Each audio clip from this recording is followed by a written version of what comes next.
Hi guys! Welcome back to my vlog. Ako nga po pala si Maykel Moto TV, ang inyong game. Guys, wala nang paligoy-ligoy, kaya tayo nandito ngayon. Tuturuan ko kayo kung paano mag-adjust ng speedometer gauge. Odometer gauge pala guys, eto.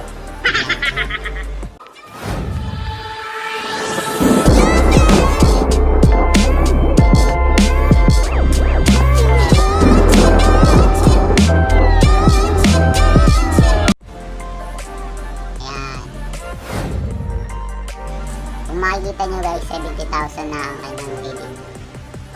70,000 ang ibig sabihin, 70,000 ang tinakbo ng motor na pinanggalingan nito. Mga gustong mag-reset ng ibalik sa zero o babalik sa zero para magmukhang bago. Mga pala ay para sa mga manual lang na odometer gauge guys. Kaya doon sa mga digital, abangan nyo na lang sa susunod kung paano. Please, kung bago nga lang po pala kayo sa channel natin, huwag niyo pong kalimutan na pindutin yung subscribe button and please hit the notification bell para updated po kayo sa mga upcoming videos natin. Tulad nito, simple lang to guys, kaya gawin na natin, turo sa inyo. Madali lang to. So guys, yan. Kung nakikita nyo yung gold na yan, yan yung pinaka-unlock. Yan ang pinaka-unlock nya. Yan. Kailangan nyo lang tanggalin yan, iangat nyo lang to. So yung gawin natin guys. At dahil sila hanggang ikot nyo lang.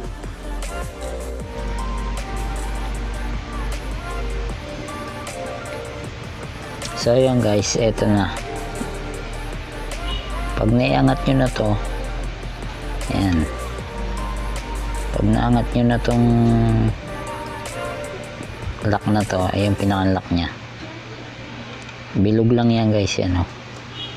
Yan, angat na siya. Pag naangat nyo na yan, pwede nyo na siyang iikot. Isa-isa. Unahin natin tong isa. Ayan o. Yan, 70. Yan, unahin natin. Gawin natin 0.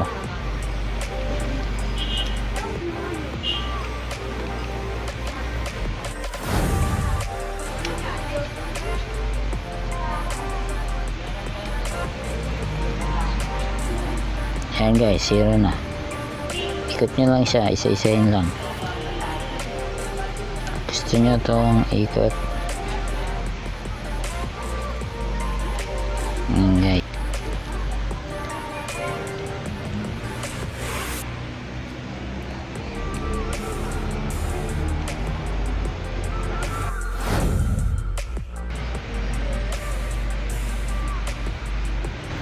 Nakita nyo, 0-0 na lahat.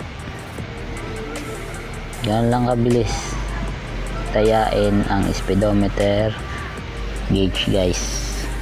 Pabalik nyo lang yung lock, yung tinanggal natin kanina, para hindi na siya magagalaw ulit. Ayan, pitin nyo lang siya ganito,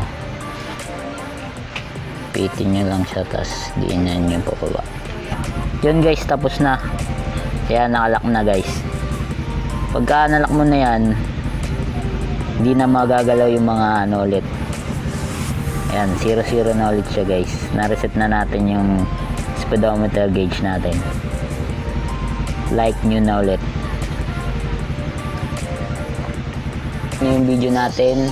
At yun, sana nagustuhan nyo guys. Hindi pa nakasubscribe nga pala, please mga boss, the subscribe button and hit the notification bell para updated po kayo sa mga upcoming videos natin. Ito na lang, salamat, Maykel Moto TV, and peace.